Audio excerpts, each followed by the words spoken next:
MDCAT 2025 की preparation series में PMC paid tests MCQs के रोटेशनल एंड सर्कुलर मोशन के चैप्टर की लास्ट वीडियो यहाँ मैं अभी बना रहा हूँ। पिछले वीडियोस के लिंक्स मैं यहाँ पर डिस्क्रिप्शन में शो कर दूँगा, मेंशन कर दूँगा। और साथ में ये एक चीज़ अपने जहन में रखें कि ये एक कंटिन्यूटी में हम सारे चैप्टर्स की प्रिपरेशन कर रहे हैं एमसीक्यूज़ की। बाकी टॉपिक वाइज जो डिस्कशन है वो भी उस पर अवेलेबल है चैनल पर। और मटेरियल अगर आपको पसंद आता है तो लाइक और सब्सक्राइब करें और शेयर भी करें मैक्सिमम रीच के लिए। 106 तक क्वेश्चन हमारे पार्ट 4 में हमने सॉल्व किए थे। अभी नेक्स्ट क्वेश्चन हमारे पास यहाँ पर है that the centripetal force direction is positive when the object rotates anti clockwise, clockwise, upward, none of these. तो इसमें हम अपने पिछले वीडियोस में ये मेंशन कर चुके हैं। मैं यहाँ दोबारा से उनका एक रिमाइंडर दे देता हूँ कि अगर ये आपके पास एक सर्कल है और इसमें हम इन्हें यहाँ पर ये इसका रेडियस शो कर दिया है, ठीक है। और लेट्स से अगर इसकी काउंटर क्लॉकवाइज रोटेशन है, ठीक है, जिसको हम नॉर्मली एंटी क्लॉकवाइज कहते हैं, तो उसके लिए राइट हैंड रूल के थ्रू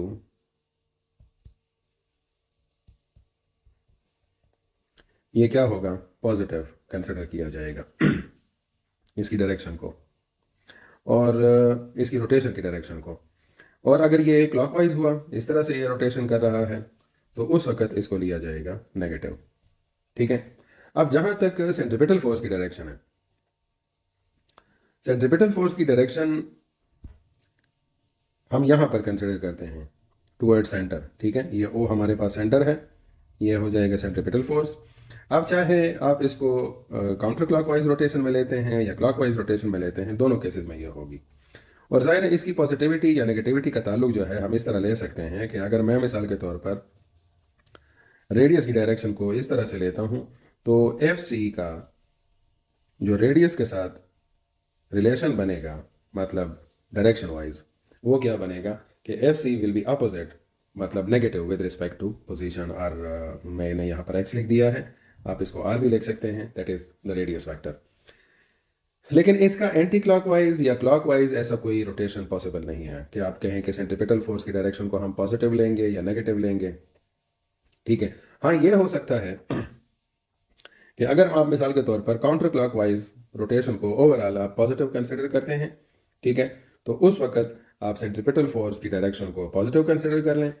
और अगर ये एंटी क्लॉकवाइज है, मतलब नेगेटिव है, तो उस वक्त आप उसको नेगेटिव कंसिडर कर लें। बट लेकिन बेसिकली सेंट्रीपिटल फोर्स की डायरेक्शन जो है दोनों केसेस में होगी सेंटर की ही तरफ, ठीक है। तो उसका इसके रोटेशन के साथ कोई ऐसा ताल्लुक नहीं है। हाँ, अगर यहाँ पर ये स्टेटमेंट इस तरह होती कि direction of the more rotation is positive, तो जाहिर है वो एंटी क्लॉकवाइज के लिए पॉजिटिव होगा और क्लॉकवाइज के लिए क्या होगा, नेगेटिव होगा। सेंट्रीपिटल फोर्स का ओवरऑल रोटेशन के इस के ताल्लुक से कोई इस तरह का कोई रिलेशन नहीं है, because in both the cases centripetal force is towards the centre, ठीक है। तो यहाँ पर स्टेटमेंट में थोड़ी सी यहाँ पर मुझे मिस्टेक लगती है, या अगर वो रेफरेंस आप यूज़ भी करें तो अगर आप पॉजिटिव के साथ जाएंगे तो ठीक है, ये वाला करेक्ट हो जाएगा। और अगर आप क्लॉकवाइज पे करेंगे तो ये, मतलब अगर आप पॉजिटिव की जगह नेगेटिव करेंगे तो चूंकि क्लॉकवाइज के लिए हम नेगेटिव लेते हैं तो ये नेगेटिव। लेकिन इस तरह कोई ये एमसीक्यू जो है मुझे इसमें टाइपो इशू आ रहा है, मतलब कोई या तो लिखने में कोई गलती हो गई है यहाँ पर जिन्होंने इसको टाइप किया है, या फिर वहाँ पर क्वेश्चन करते वक्त भी उन्होंने कोई मसला किया होगा, ठीक है। Anyways, moving forward. Centripetal force acts inwards, बिल्कुल ये अभी नेक्स्ट क्वेश्चन में इसकी क्लैरिफिकेशन भी आ गई है, हमेशा यह इनवर्ड होता है।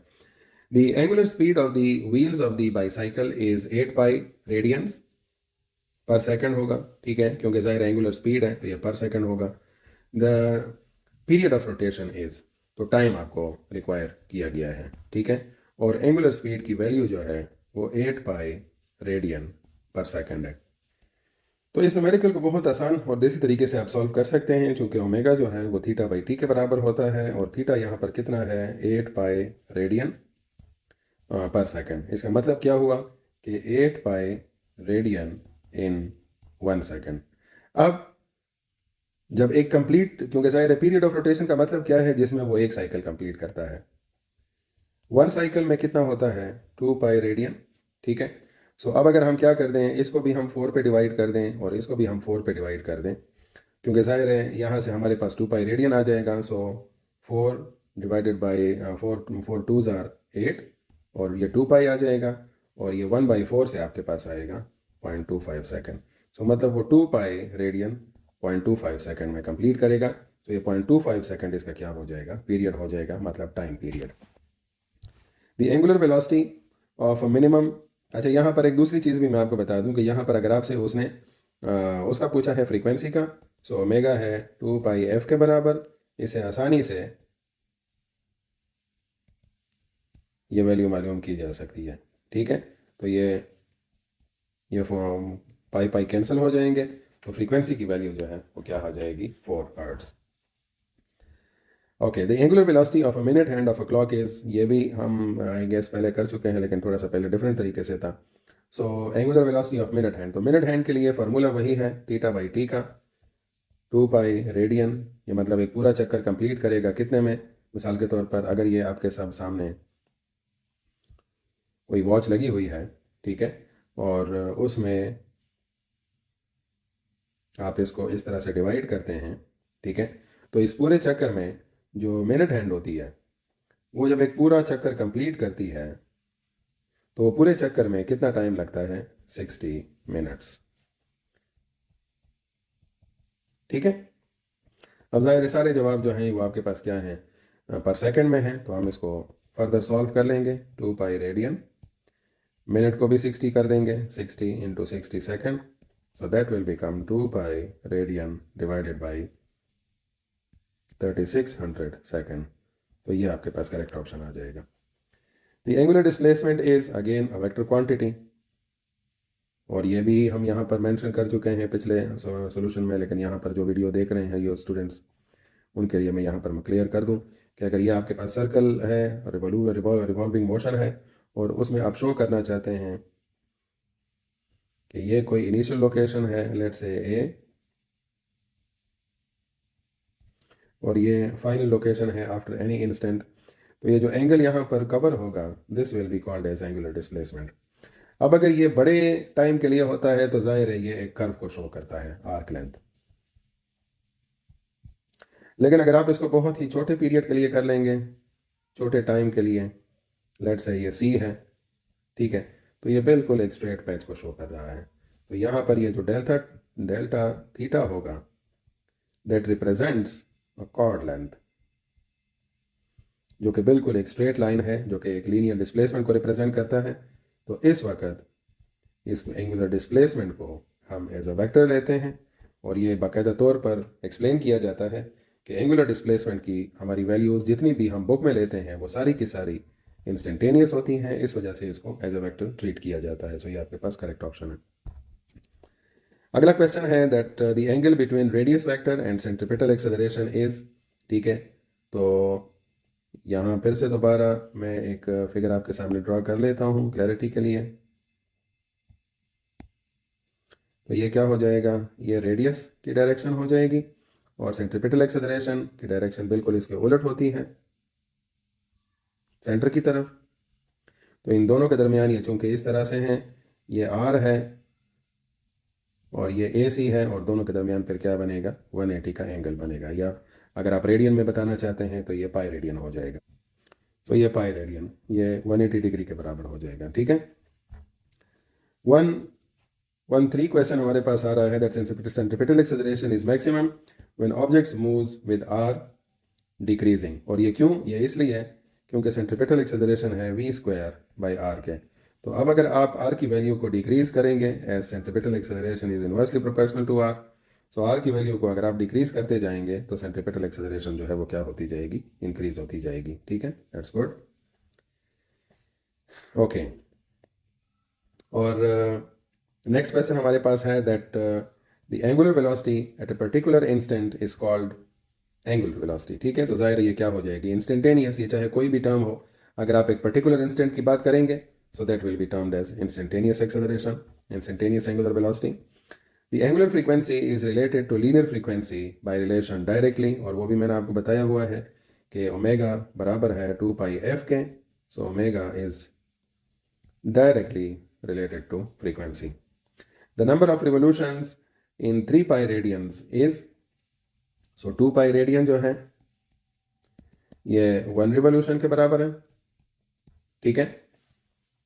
और अगर आप इसको क्या करना चाहते हैं, 3 पाई रेडियन करना चाहते हैं, तो इसका आसान तरीका है कि पाई रेडियन जो है that is equal to 180 degree, 2 pi is 360 degree, ये हाफ रिवोल्यूशन हो जाएगा, 360 जो है ये 1 रिवोल्यूशन हो जाएगा, 3 पाई जो है जो कि ये मैं यहाँ पर क्लियर कर दूँ कि ये 1.5 रिवोल्यूशन के बराबर होगा जो कि 3/2 बनेगा। और एंगल में ये कितना बन जाएगा, 360 में आप फर्दर 180 ऐड कर लेंगे, ये हो जाएगा 540 डिग्री, ठीक है। सो अगर आपको डिग्रीज की वैल्यूज़ चाहिए हैं 3 पाई रेडियंस की तो वो ये हैं, और अगर रिवोल्यूशंस की वैल्यूज़ चाहिए हैं तो 1.5 रिवोल्यूशन। तो आसान तरीका है, आप इसको ईजिली समझ सकते हैं। नेक्स्ट क्वेश्चन है हमारे पास, that an arc length equal to the circumference of a circle subtends an angle. So अब हम इसके लिए भी मैंने बेसिक रिजल्ट आपको ये बताया था कि अगर एस आर के बराबर है, आर्क लेंथ रेडियस के बराबर है, सो थीटा जो है वो 1 रेडियन के बराबर होगा। एस अगर 2 आर के बराबर बनता है तो थीटा जो है वो 2 रेडियन के बराबर बनेगा। एस अगर 0.5 आर के बराबर बनता है, रेडियस के मतलब 0.5 हाफ रेडियस के, सो थीटा बनेगा 0.5 रेडियन के। और अगर एस बनता है 2 पाई रेडियन का, रेडियस के दैट इज सर्कमफेरेंस के बराबर, तो थीटा बनेगा 2 पाई रेडियन के। आपका जवाब यहाँ पर आता है, ठीक है। तो मैंने थोड़ा सा सारा इसका रिवीजन करा दिया ताकि आपको क्लियर हो कि किस तरह से हमारे पास मुख्तलिफ चीज़ें आएंगी। आप देखें, जैसे मिसाल के तौर पर अगर ये पाई रेडियन के लिए आप करेंगे, सो अगर आपको S is equal to 2 pi R पर मिलता है 2 पाई रेडियन, तो अगर S is equal to pi R है that is half of the circumference, तो उस वक्त थीटा की वैल्यू पाई रेडियन हो जाएगी, तो तब ये ऑप्शन ठीक होता। क्वेश्चन नंबर 118 है, the value of quantity g in the law of gravitation depends on the mass of the earth only, depends on the radius of earth only, depends on both, it's independent of mass and radius of, क्योंकि ये जो figure है ये gravitational universal constant है, तो इस वजह से ये ना तो मास पे डिपेंड करता है और ना रेडियस पे, सो इस वजह से ये इंडिपेंडेंट है इस पे। एंगुलर डिस्प्लेसमेंट इज ज़ीरो, ठीक है। तो एंगुलर डिस्प्लेसमेंट इज ज़ीरो जब आपके पास एंगल की वैल्यू ज़ीरो हो, v की वैल्यू ज़ीरो हो, r की वैल्यू ज़ीरो हो, या बोथ b और c ज़ीरो हो, ठीक है। तो इसमें जो आपके पास करेक्ट ऑप्शन आएगा, क्योंकि ज़ाहिर है एंगल ज़ीरो पर भी आपको ये पॉसिबिलिटी हो सकती है, और v is equal to zero मतलब वो ऑब्जेक्ट रोटेट ही नहीं कर रहा, रिवॉल्व ही नहीं कर रहा। r is equal to zero ज़रूरी नहीं है, क्योंकि ज़ाहिर है r is equal to zero का तो मतलब ये है कि वो रेडियस उसका एग्जिस्ट ही नहीं करता, ठीक है। सो इसलिए एंगुलर डिस्प्लेसमेंट के लिए ये a और b जो है यहाँ पर उन्होंने प्रॉब्लम की हुई है कि a और b जो है उनकी पॉसिबिलिटी से डिस्प्लेसमेंट, एंगुलर डिस्प्लेसमेंट ज़ीरो हो सकता है। Okay, what is 30 degree 30। अच्छा, यहाँ पर ये पिछले क्वेश्चन में आपके जहन में ये बात ना हो कि एंगुलर डिस्प्लेसमेंट मतलब अगर मैं किसी सर्कल की एग्जांपल लेता हूँ तो उसमें मैं अगर पूरा चक्कर कंप्लीट करता हूँ यहाँ से पूरा यहाँ तक, तो फिर एंगुलर डिस्प्लेसमेंट की ज़ीरो होगी वैल्यू, नो। अगर एक चक्कर कंप्लीट करेंगे तो ये होगा 2 पाई रेडियन, ये बेसिकली उस नम एंगल को शो कर रहा है, ठीक है। तो उसका वो लीनियर डिस्प्लेसमेंट की तरह कॉन्सेप्ट नहीं है। Okay, what is the 30 degrees in radians. So इसके लिए भी आसान तरीका मैंने आपको बताया हुआ है कि 5 पाई रेडियन जो है ये 180 डिग्री है, या 2 पाई रेडियन जो है ये 360 डिग्री है। तो अगर आप इसको हाफ कर दें तो पाई बाई 2 को, दैट विल बी 90 डिग्री, इसको फर्दर हाफ कर दें पाई बाई 4 कर दें तो ये 45 डिग्री हो जाएगा, और अगर आप पाई को 6 पे डिवाइड कर देंगे तो ये 30 डिग्री हो जाएगा। तो ये आपके पास करेक्ट ऑप्शन है। That for a constant linear acceleration, angular acceleration and radius are inversely related, यहाँ पर मैंने करेक्ट ऑप्शन पिक किया हुआ है। तो ये इनकी एक्सप्रेशन है a is equal to R alpha, जिसमें एल्फ़ा जो है ये एंगुलर एक्सेलरेशन है और a जो है ये लीनियर एक्सेलरेशन है और r रेडियस है। तो अब अगर हम इस फिगर को क्या कर दें, कांस्टेंट कर दें, ठीक है। तो ये आर और अल्फ़ा जो है ये एक दूसरे के साथ इन्वर्सली प्रोपोर्शनल हो जाएंगे। ये इसकी मिसाल बिल्कुल इस तरह से है कि A is equal to B into C में ये बी और सी एक दूसरे के साथ इन्वर्सली प्रोपोर्शनल है provided A is a constant. मिसाल के तौर पर अगर मैं A is equal to B by C लिख दूँ तो ये सी और बी एक दूसरे के साथ इन्वर्सली प्रोपोर्शनल है। इसी तरह से अब अगर मैं ए बाई आर करता हूँ अल्फ़ा और इसको ए को मैं एज ए कांस्टेंट लेता हूँ, so alpha will be equal to constant divided by R, या अल्फ़ा जो है that will be inversely proportional to R. तो ये चीज़ आपके सामने क्लियर हो जानी चाहिए यहाँ पर, ठीक है। अगला क्वेश्चन हमारे पास है that the relation between linear and angular velocity is, तो ये भी यहाँ पर इन्होंने ये ऑप्शन गलत टिक किया हुआ है। बेसिकली अगर आप इसको मैग्नीट्यूड फॉर्म में लिखते हैं सो इट इज़ ओके, लेकिन अगर आप इसको ओमेगा, क्योंकि ज़ाहिर है यहाँ पर इन्होंने ये क्रॉस प्रोडक्ट शो किया हुआ है, so this should be written as this v is equal to omega cross r, ठीक है। तो ये वाला ऑप्शन इस लिहाज से ठीक होना चाहिए है अगर आप इस प्रोडक्ट को इस्तेमाल नहीं करते हैं। लेकिन अगर आप इस प्रोडक्ट को इस्तेमाल करते हैं तो ज़ाहिर है आपको वेक्टोरियल फॉर्म लिखनी होगी, लेकिन अगर आप नहीं करते तो फिर ये v is equal to R omega होगा। लेकिन इनके मुताबिक चूंकि प्रोडक्ट यूज़ है so it can not be taken as correct one. Next question हमारे पास है the angular acceleration becomes infinite when r becomes 0। यही बात यहाँ पर आपके पास कहाँ से प्रूव होती है, जिस तरह भी हमने पिछले क्वेश्चन में किया था that alpha is equal to A by R, so it shows that alpha is inversely proportional to R. तो अब अगर आर को हम ज़ीरो कर देंगे तो अल्फ़ा की वैल्यू जो है angular acceleration that will go infinite, ठीक है, क्योंकि ज़ाहिर ये ज़ीरो हो जाएगा, सो that will B minimum maximum, ये इसकी वैल्यू मैक्सिमम हो जाएगी इन्फिनिट एंगुलर एक्सेलरेशन की। Determine the linear velocity of a point rotating at an angular velocity of 12 pi radian per second at a distance of 8 centimeters from the center of a rotating object। तो क्या मालूम करना है, linear velocity की value मालूम करनी है। Linear, इसके लिए जो सोल्यूशन है वो हमारे पास v is equal to R omega हो जाएगी, ठीक है। r की वैल्यू है 8 सेंटीमीटर और 12 पाई रेडियन है। सो ज़ाहिर है इसका यूनिट जो है इन्होंने सेंटीमीटर पर सेकंड में ही मेंशन किया हुआ है। सो हम इसको सॉल्व कर लेंगे किस तरह से कि ये 12 मल्टीप्लाइड बाई 3 हो जाएगा 36, और अगर आप 36 को 8 से मल्टीप्लाई करें तो 8 6 ज़ार 48 हो जाएगा, 4 8 3 ज़ार 21 और 24 और 24 प्लस 4 28, तो 288 जवाब आएगा। क्योंकि यहाँ पर हमने थोड़ी सी 3.14 की जगह 3 लिखा है तो ऑटोमेटिकली उसका इम्पैक्ट आएगा।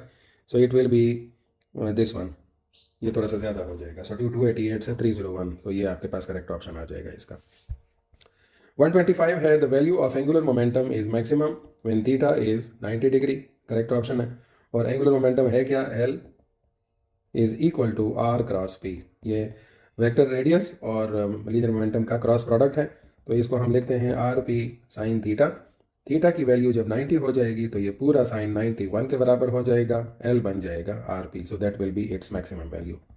बाकी किसी एंगल के लिए चूंकि साइन 60 हो गया 0.866 या साइन 30 हो गया हाफ, तो ये मुख्तलिफ वैल्यूज़ होंगी और वो इससे मल्टीप्लाई होंगी आर पी से, सो इस वजह से वो कम होता जाएगा। सो 90 डिग्री के लिए आपको इसकी मैक्सिमम वैल्यू मिलेगी।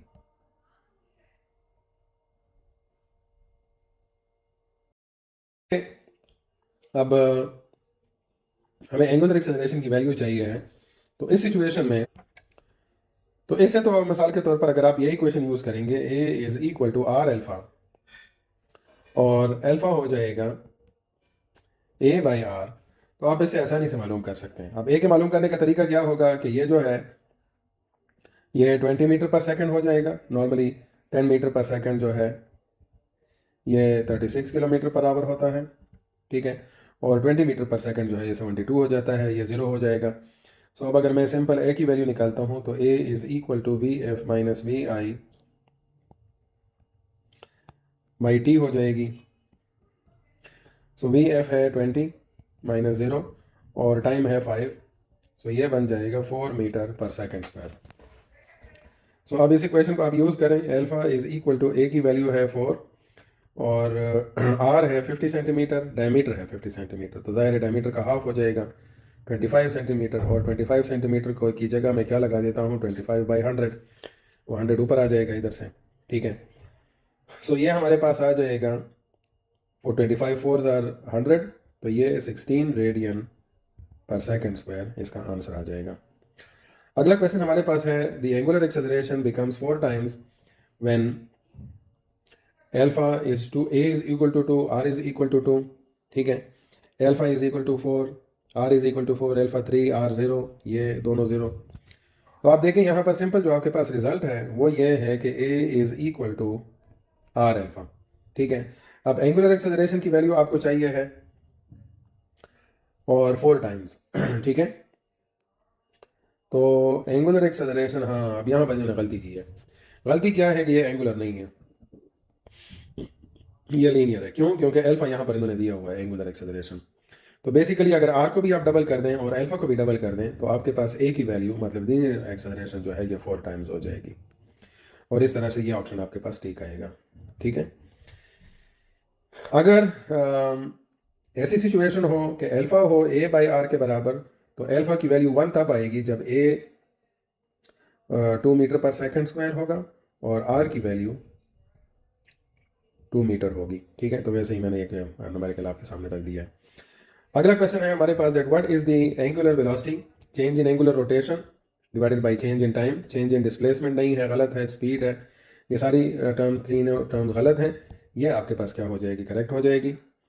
If angular frequency is double, centripetal force is 4 times.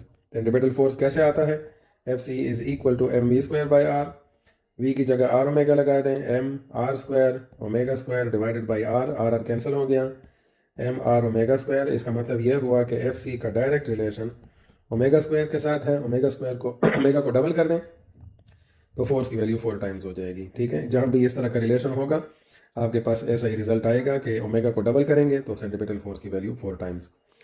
The direction associated with angular displacement is given by, angular displacement जब गौर करें, ठीक है।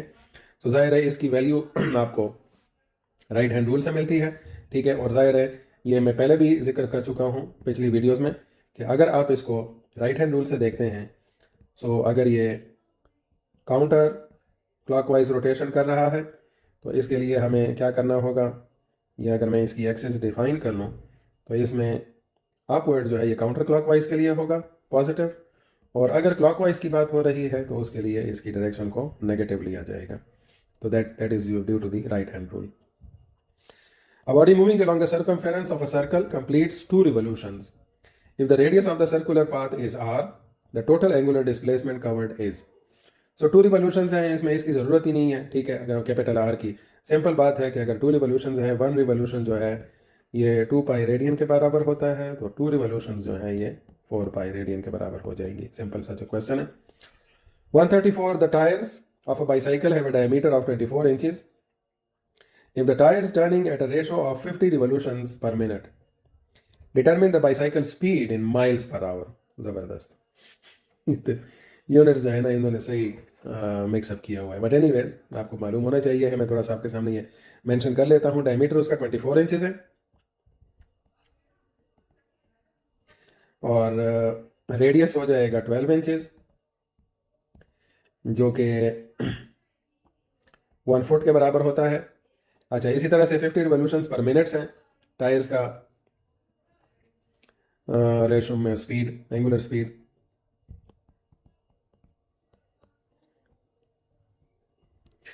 और स्पीड मालूम करनी है माइल्स पर आवर में। जो वी क्या है, वी को हम मालूम करेंगे किसके फार्मूले से, आर ओमेगा, ठीक है। तो आर आपके पास है 12 इंचेस, लेट से मैं अगर इंच में लिखता हूँ, और क्या है ओमेगा की वैल्यू क्या है, 50 रिवोल्यूशंस पर मिनट। अब इसको जाहिर है हमें मीटर पर सेकंड में कन्वर्ट करना होगा और फिर उसके बाद माइल्स पर आवर में हम जाएंगे। अब ये क्वेश्चन जो है अच्छा खासा लेंथी क्वेश्चन है, ठीक है। मुझे तो नहीं लगता कि ये एमसीक्यू में होना चाहिए है at least at this level, but still मैं आपको सोल्यूशन यहाँ पर बता देता हूँ। तो 12 फुट के लिए तो हमने 12 इंच के लिए तो हमने 1 फुट कर दिया है। अब दूसरा काम यह है कि चूँकि सरकमफेरेंस है टायर का, तो वो कितना हो जाएगा 2 पाई आर, और 2 पाई आर में अगर आप 2 इंटू 3.14 इंटू 1 फीट लगाते हैं तो ये बन जाएगा 6.28 फीट।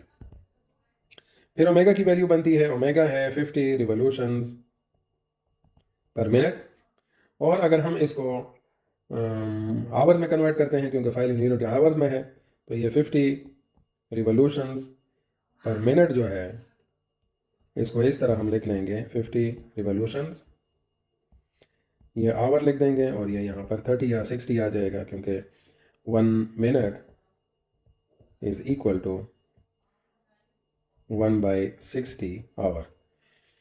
तो इससे जवाब आ जाएगा 3000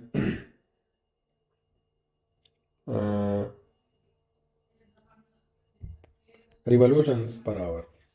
अब फाइनल कैलकुलेशन हमारे आपके पास क्या आएगी कि जो डिस्टेंस वो कवर करेगा, क्योंकि वो 1 घंटे में 3000 रिवोल्यूशंस कंप्लीट करेगा, ठीक है। सो डिस्टेंस आपके पास हो जाएगा एस, मिसाल के तौर पर 2 पाई आर, सरकमफेरेंस आपके पास ऑलरेडी कितना आया हुआ है 6.28, और उसको मल्टीप्लाई कर दें 3000 के साथ, यहाँ से जवाब आ जाएगा 18,840 फीट।